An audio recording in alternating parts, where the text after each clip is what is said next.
प्रणाम, नमस्कार, वंदे मातरम। मैं गजेंद्र प्रसाद मधुबनी से। जैसा कि आप सभी जानते हैं कि मैं शिव गुरु कार्य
शरीरधारी गुरु ढेर सारे हो गए,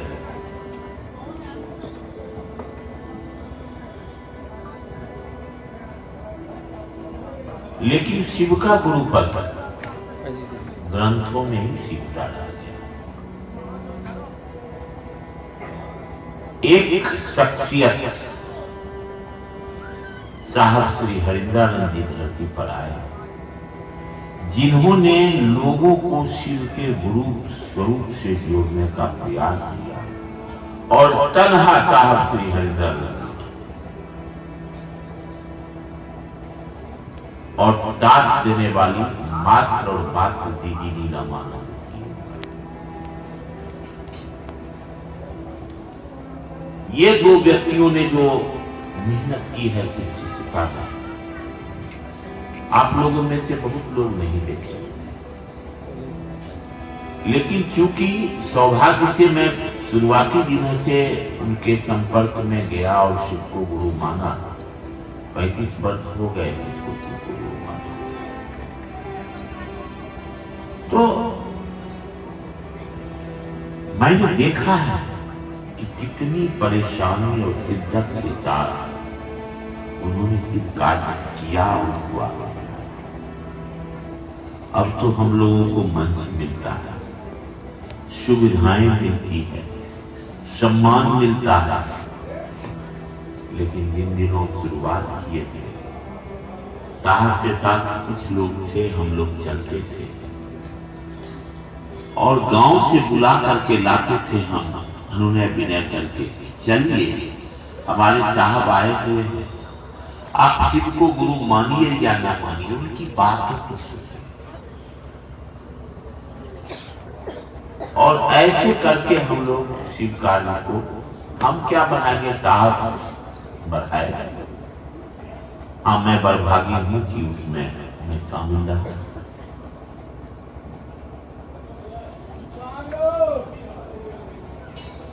और मैंने शुरू से साहब को का एक ही चाहत देखा है कि आज भी वो बोलते हैं और उनका विषय भी रहता है हर कार्यक्रमों में, हमें शिव का शिष्य होना चाहिए। बहुत पुराने लोग यहाँ हैं जो उनके बहुत सारे कार्यक्रमों में शिरकत किए हैं।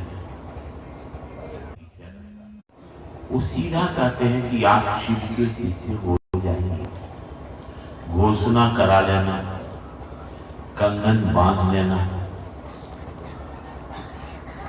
यही काफी नहीं। आपका शिव का शिष्य होना यही आपके जीवन की सबसे बड़ी उपलब्धि है। और शिष्य होने के लिए करने की कुछ भी जरूरत नहीं, केवल आप खड़ा रहे शिव को गुरु मानकर, इस चाहत पर कि शिव को अपना गुरु बनाना है। उस गुरु की दया से आप धीरे धीरे शिव शिष्य होते चले जाइए। हम लोगों से कभी कभी गलतियां हो जाती हैं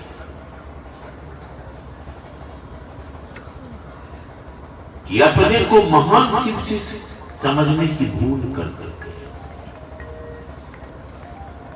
ये गलतियां हो जाती हैं,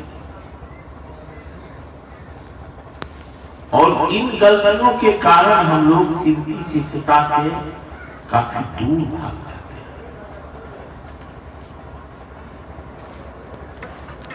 शिव की शिष्यता गहरे में उतरने की चीज है। ये समझ होनी चाहिए कि मेरे गुरु शिव है। ये वादात्मक नहीं, बोधात्मक। बोली में तो सब लोग नर्स को सिस्टर कहते हैं, लेकिन क्या वहां जाने के बाद सिस्टर का भाव रहता है? नहीं रहता। ज्यादातर लोग, कुछ लोग का।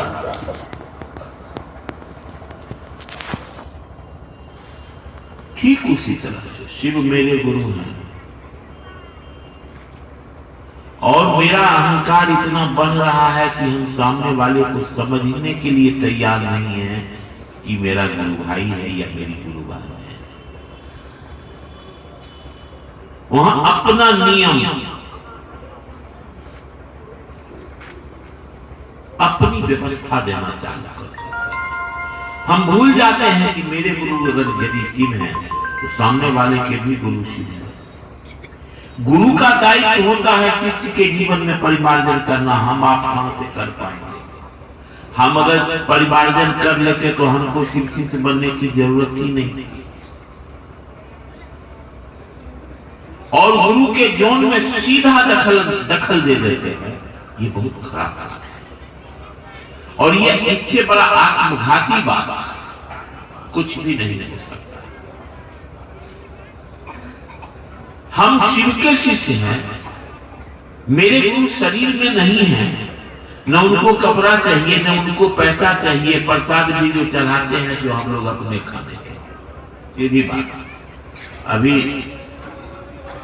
प्रसाद की व्यवस्था के बारे में हमारे आदरणीय रविंद्र प्रधान जी बोल रहे थे, मैं सुन रहा था।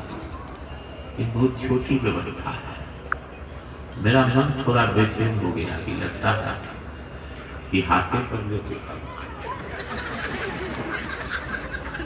लेकिन क्या करें, इनका भी तो ये जगह जो है सो परमानेंट अभी हुआ नहीं है, भविष्य में होगा।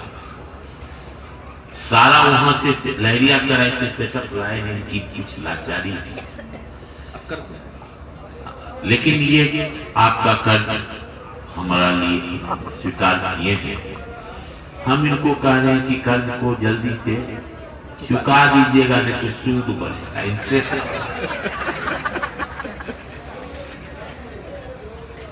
इंटरेस्ट बढ़ता है। आज जब लगातार भूलते चले जाइएगा तो इंटरेस्ट तब चुकाने की स्थिति नहीं रहती। इसलिए इसको ध्यान में रखेंगे, मेरी सलाह। तो शिव उस मेरे गुरु हैं, ये बात मेरे समझ में कितना गहरा है, यही महत्वपूर्ण। मैं इधर एक जगह चर्चा में था, अब तो अस्वस्थता के कारण मैं नहीं जा पाता।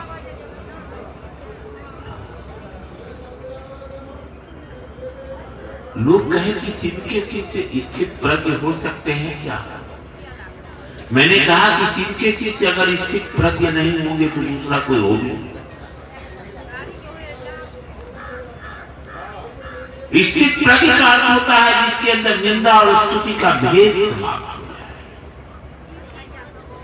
और ये शिव के शिष्य में ही हो सकता है, क्योंकि शिव से बड़ा गुरु कोई नहीं। शिव आपको आपकी समझ देते हैं, खुद की समझ गुरु के रूप में। और अध्यात्म मात्र और मात्र इतना ही करता है कि आपको आपकी समझ देता है।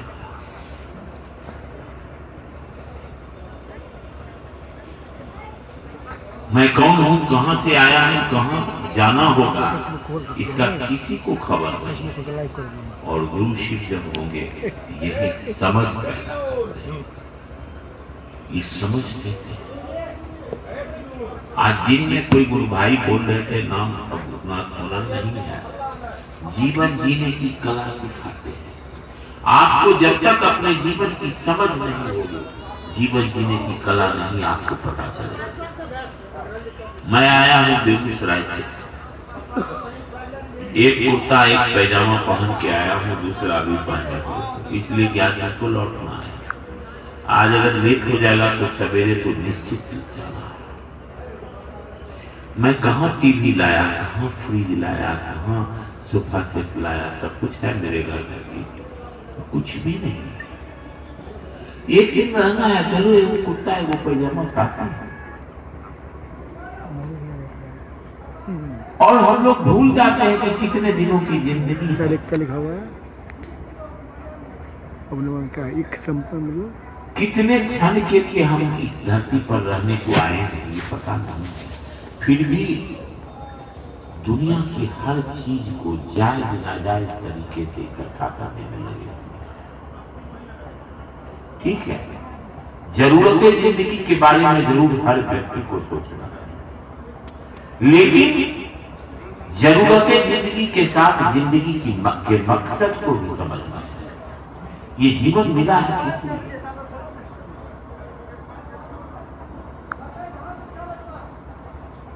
यह जीवन मिला है जीवन को जान लेने के लिए। जीवन नहीं जाने कुछ भी नहीं जाने, जीवन निरर्थक चला गया। और अध्यात्म यही समझ देता है। और जितने भी आध्यात्मिक गुरु सचमुच ऐसे तो आप घरे घर गुरुए चेले नहीं करता, चेलो सब कहता है, बोलता है चेला अपने को, लेकिन वो गुरुए के भाव में खड़ा रहता है। तो वैसे लोगों की बात में नहीं करते। तो यह चीज जरूरी है,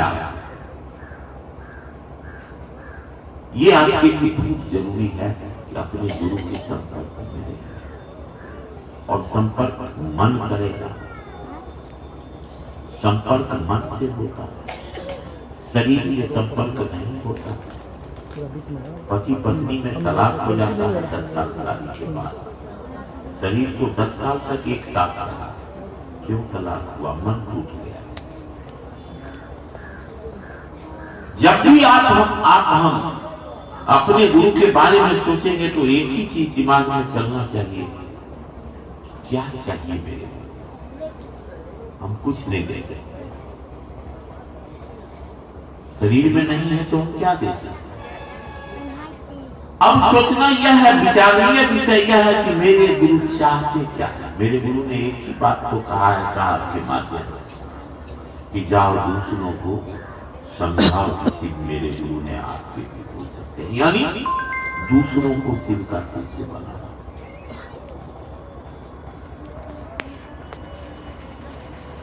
अगर ये बात, इतनी सी बात अगर आपके ध्यान में बैठ गया तो आपके आचरण में दिखने लगे। आदमी से चर्चा करता है स्वयं को प्रोजेक्ट करने के लिए या गुरु को प्रोजेक्ट करने के लिए। आदमी के भाव से पता चल जाएगा कि इसका भाव क्या है, अपने आप को प्रोजेक्ट करना या गुरु को।